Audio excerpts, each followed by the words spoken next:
Good morning, everyone. It's me, Twilla. It's Sunday, the light is glorious, and I'm in my backyard doing one of my favorite chores. I'm about to start potting out dahlias, putting them in place so that they can take off for the season.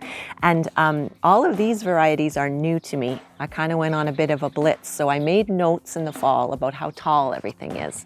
So what I'm going to do is I'm going to sort them based on height, because some go in pots and some go in the ground, and I can make good decisions about where things are going to go.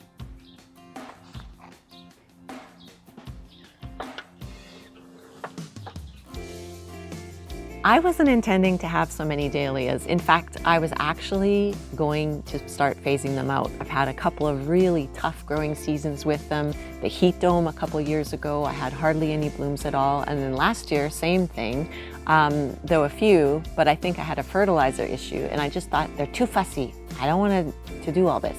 But then this April, I went to Victoria with Greg and his brother Darren to visit their parents, and it happened to be the weekend of the Victoria Dahlia Society's tuber sale. And I think you know where this is going. So the Victoria Dahlia Society has a mandate, and their mandate is to share information and encourage the cultivation of dahlias, and also to host annual events like the tuber sale and like an annual dahlia show.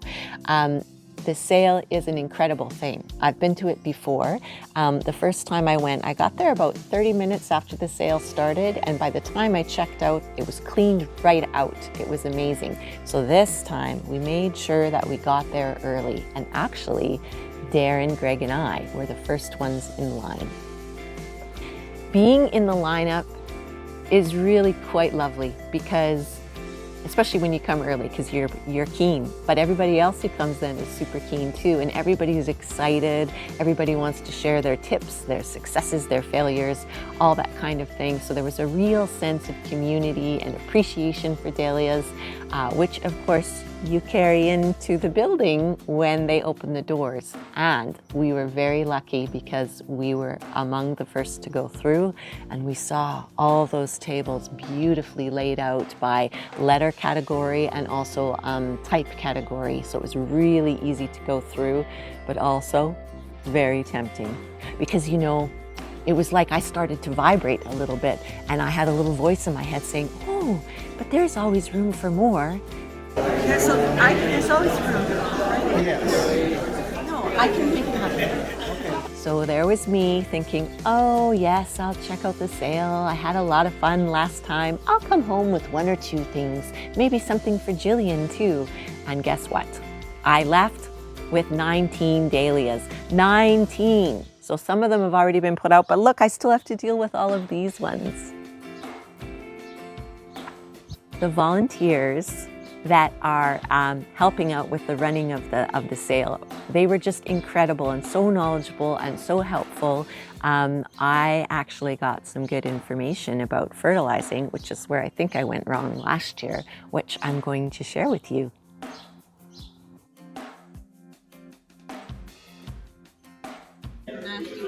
Seven. 42.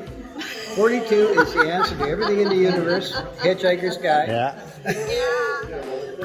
I have found that I think I might be over fertilizing my dahlias on the nitrogen side, because sometimes I'm getting very big leaves and the stems are like thicker than my thumb. Yeah, 8, 24, 16. Yeah, so high middle. Yeah, 8. And yeah, 24 is roots and bloom. Yeah. And 16 is overall health of the plant. Yeah. And 8 is nitrogen. Yeah. So 8, 24, 16. Yeah. Now, when the blooms start, you start getting lots of blooms, you can go to 20, 20, 20. Yeah. But wait till then. Yeah. See, I was doing 20, 20, 20 too soon. Too early. Yeah. Because the 20 will give you lots of green, you'll get cabbage leaves. Yeah. And you don't want that. No. So 8, 24, 16. Yeah. It's a slow release, it's a semi-slow release product. Yeah. You'll put it on when you plant your, you put it right on the surface, and then it'll leach down in, and by the time it leaches down in, it'll grow up properly. Okay. So that's what you want. Yeah. Okay. 8, 24, 16. 24, 16. It's all 8s. 8, then 24, and then 16. It's all 8s. And Phil Newton. Yeah. Such a pleasure to chat with you. It was my pleasure. I'm Twilla from Edmonton. There you are. For me, I guess that dahlias are one of the flowers that I get really jonesed about. So I'm kind of glad I didn't phase them out. I hope I have success this year. They bring me a lot of joy. And I know that we all have plants like that. So I hope that as you are doing your gardening, you are finding those plants and enjoying those plants because I think it's something that gives us a lot of energy as gardeners.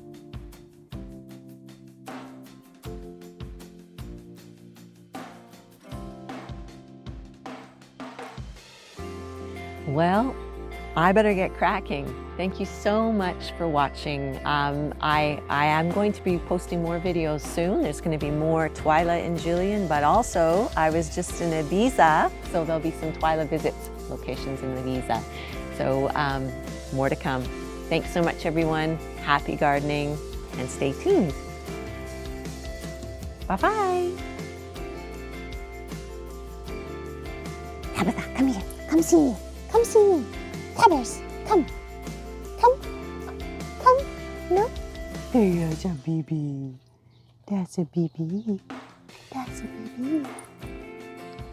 Yeah. That's a baby.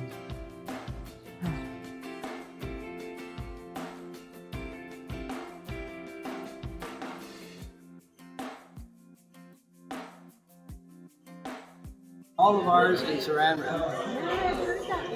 And on a scale of 1 to 10, it's a 10 compared to putting them in sawdust and vermiculite. Really? I have about a 90% success rate that way. And if you do it the other ways, they're down around 50%, 60%. Saran wrap is the way to go. But also, you can put way more in a container. Right.